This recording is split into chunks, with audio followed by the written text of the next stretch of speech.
Hi friends, welcome to SH சமையல் and black. எல்லோரும் நல்லா இருக்க வேணுமென்று கடவுளை வேண்டிக் கொண்டு வாங்க வீடியோக்குள்ளே போகலாம். நான் உங்களுக்கு கரட்டை வச்சு ஒரு ரெசிபி செய்து காட்டப்புறேன். வாங்க அதை எப்படி செய்யலாம்னு பார்க்கலாம். முதல்ல கரட்டோட தோலை சீவி எடுப்பேன். சீவினது பிறகு வெட்டிட்டு காட்டுறேன்.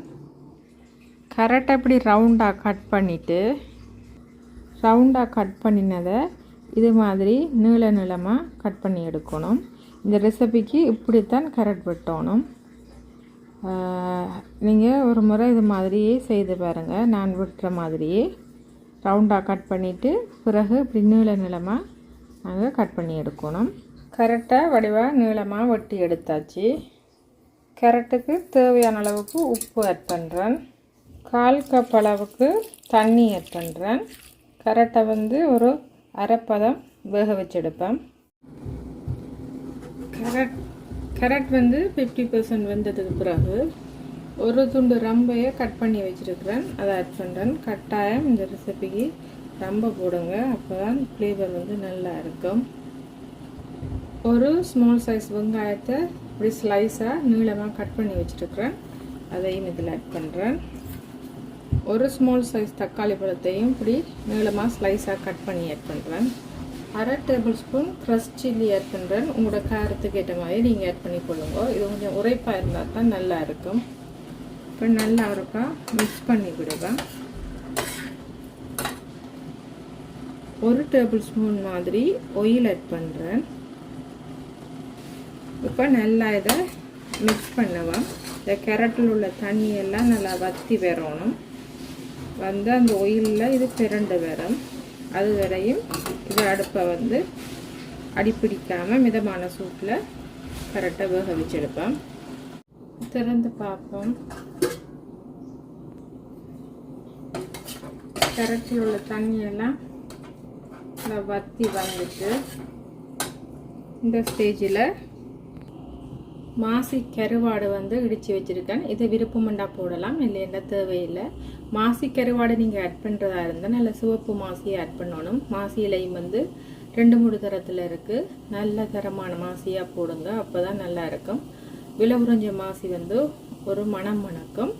நல்ல மாசியாக போட்டிங்கன்னா நல்லா இருக்கும்.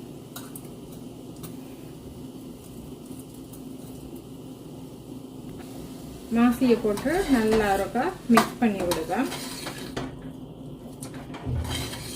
நான் போட்டிருக்கிறது ஒரு மீடியமான உரைப்பு தான் போட்டிருக்கிறேன், கிட்ஸ் சாப்பிட்ற வடிவா.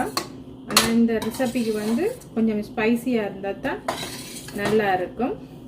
நீங்கள் உங்களோட உரைப்புக்கு ஏற்ற மாதிரி க்ரஷ் சில்லியை ஆட் பண்ணுங்கள். ஒரு நட்டு கருவேப்பிலையை கையால் பிச்சிட்டு ஆட் பண்ணுறேன். ஆட் பண்ணிவிட்டு நல்லா மிக்ஸ் பண்ணி விடுவேன்.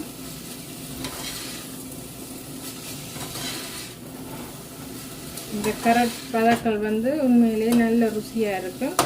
கட்டாயம் ஒரு முறை செய்து பாருங்கள்.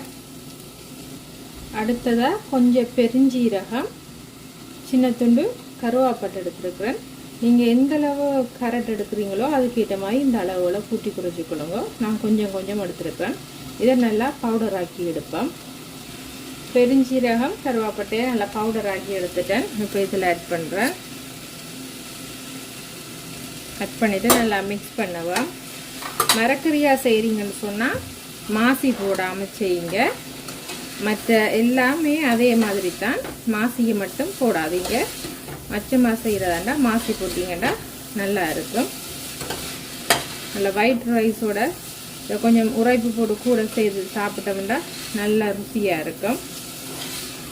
எல்லாத்தையும் ஆட் பண்ணினது பிறகு லாஸ்ட்டாக இவர் ஆட் பண்ண போகிறோம். இவர் தான் இன்னும் தூக்கி கொடுப்பார் இந்த கறியோட சுவையை. உங்களோட புளிப்பு சுவைக்கு ஏற்ற மாதிரி ஆட் பண்ணிக்கொள்ளுங்க. ஆல்ரெடி தக்காளி பழமும் ஆட் பண்ணியிருக்கிறேன். அதால் அடுப்பு ஆஃப் பண்ணிவிட்டு லைட்டாக உங்களுக்கு எந்தளவு புளி தேவையோ அதுக்கேற்ற மாதிரி ஆட் பண்ணி மிக்ஸ் பண்ணுங்கள்.